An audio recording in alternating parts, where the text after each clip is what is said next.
bersoalan kurban, saya jujur saja selama di Indonesia masih banyak salah pemahaman terhadap kurban. Dan saya pernah berkata, memang Islam kita di Indonesia Islam keturunan. Ya, jadi asal tahu saja. Ya, tapi dari segi belajaran, mohon maaf ya, kita terlalu jauh terhadap pemahaman. Yang saya maksud, kita melaksanakan sesuatu tapi kita sudah belajar, sudah tahu, bukan hanya asal saya dengar, saya lihat, saya bukan sebatas itu, tapi kita punya dasarnya. Dan ini kelemahan kita, di antaranya kurban. Saya pernah mendengar, bukan malah sering mendengar soal kurban dihitungkan beroran. Jadi keluarga suami istri sama 5 anak berarti jumlah 7, wajib sapi. Kalau kurang daripada itu, atau misal suami istri tidak mampu, boleh ini tahun kurban kambing atas nama suami, tahun depan atas nama istrinya. Ini hal keliru sebenarnya. Yang dihitungkan soal kurban beda sama akikah dan beda sama zakat fitrah. Zakat fitrah sama akikah terhitung beroran. Akikah laki-laki 2 kambing, perempuan 1. Kalau tidak mampu boleh. Kalau ada kembar, laki sama perempuan berarti 3 kambing. Tapi kalau tidak mampu boleh 1 kambing, tidak masalah. Dan tidak ada istilah sekarang saya kurban tapi nanti sisanya seolah-olah ada hutang sama Allah. Sesuai kemampuan kita. Di antaranya kurban. Kurban hitungannya berkeluarga, bukan beroran. Buktinya Rasulullah SAW dan juga cerita Nabi Ibrahim. Ketika Nabi Ibrahim mau sembelih Nabi Ismail, Allah turunkan apa? Mengganti sembelihan Nabi Ismail dengan ekor kambing dari surga. Berapa ekor kambing? 1. Padahal Nabi Ibrahim punya istri 2 dan anak. Ada istri Siti Hajar dan Sarah. Kemudian anaknya Ismail dan Ishak. Berarti semuanya berapa? 5. Kenapa Allah tidak turunkan 5 ekor kambing? Karena hitungannya memang 1 keluarga. Yang kedua, Rasul sendiri sembelih 2 kambing. Pertama, Bismillah atas nama Muhammad dan keluarga Nabi Muhammad. Padahal kita tahu keluarga Nabi Muhammad SAW termasuk keluarga besar. 11 istri, belum lagi anaknya, laki-laki sama perempuan. Ada yang hidup maupun sudah mati. Sudah termasuk semua. Yang hidup maupun mati. Yang kedua, Rasul sembelih sembelihan yang kedua atas namaku dan umatku. Umatnya berapa miliar? Cuma 1 ekor kambing. Kenapa Rasulullah SAW berkurban atas nama dirinya dan umatnya? Saya mengambil salah satu di sini tanda sayangnya Rasul kepada umatnya. Jadi saya selalu berkata, orang miskin yang tidak mampu berkurban seharusnya bangga di hari kurban. Karena Rasul sudah kurbankan duluan atas nama dia. Jadi terima kasih ya Rasulullah, ingatkan kita. Yang kita tidak mampu, Rasul sudah. Bahkan kalau Rasul sudah kurban atas nama umatnya yang tidak mampu, berarti sudah terkabul. Kita aja belum tahu kabul atau tidak kalau kita berkurban. Tapi kalau Rasul sudah terjamin makbul. Oleh sebab itu hitungan kurban itu adalah 1 keluarga. Misal bapa punya istri, punya anak. Itu kalau mampu sapi silahkan. Mampu 1000 sapi silahkan. Kalau soal kemampuan tidak ada masalah. Tapi kalau soal kewajiban tidak ada wajib lebih daripada 1 ekor kambing. 1 ekor kambing. Misal kalau bapa punya istri 4. Misal. Cuman ini misal. Ya. Istrinya 4. Setiap istri anaknya 10. Berarti jumlah berapa? Anak 40. Istri 4 berarti 44 sama bapa 45.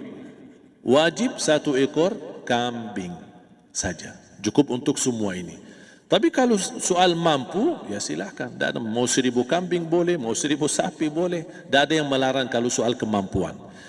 Dan kalau kita mau sembelih, Bismillah atas namaku dan keluarga. Tidak perlu bawa data-data nama keluarga.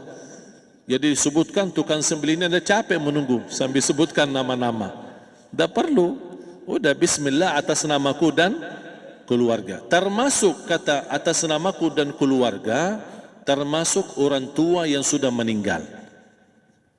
Termasuk orang tua yang sudah, karena kita adalah hasil daripada orang tua. Itu sudah termasuk, tidak perlu kita sebutkan.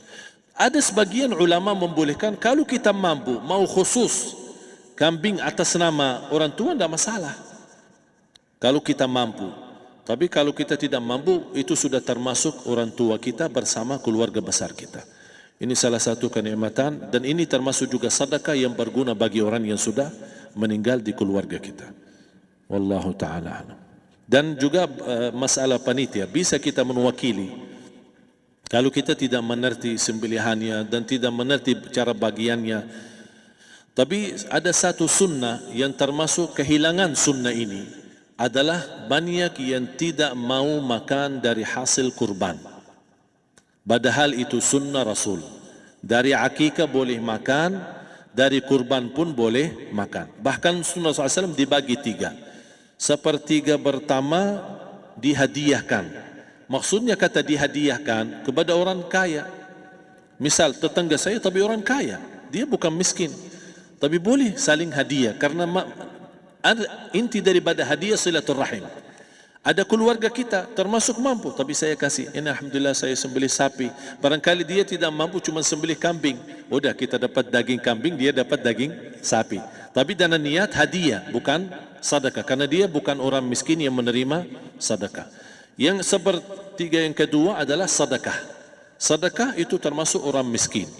Yang ketiga kita makan sendiri. Bahkan Rasulullah SAW selepas Idul Adha beda sama Idul Fitri. Sebelum Idul Fitri dia makan kurma, meyakinkan batalan puasa.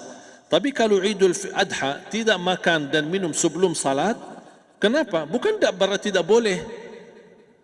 Tapi Rasulullah SAW ingin pertama pembukaannya, buka sarapannya atau makan di pagi harinya selepas Idul Adha adalah dari hasil sembelihan kambing itu atau dari kurban. Jadi kita sebagian sedikit. Tapi kalau kita merasa alhamdulillah rezeki saya banyak di rumah, alhamdulillah banyak ada makanan, mau sedekahin semuanya, semua mau sedekahin tidak masalah. Tapi yang saya maksud, kenapa tidak kita sekali-kali hidupkan sunnah Rasul? Jadi sebagian, walaupun ada sebagian sedikit lah buat istilahnya sama sedikit porsi nasi atau apa, karena kita berhak sebagai kita kurbankan lillahi ta'ala, kita berhak menikmati kurban ini yang lillahi ta'ala supaya kita mendapatkan keberkahannya, bukan hanya orang lain. Terus yang kedua ada masalah pembayaran.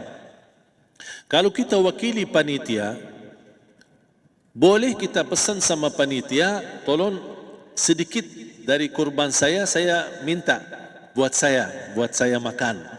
Itu tidak masalah, kita boleh minta. Dan boleh kita wakili, tapi kita tolong ingatkan, tidak boleh pembayaran hasil sembelihan itu dari kulitnya. Ini menjadi salah satu persoalan di Indonesia.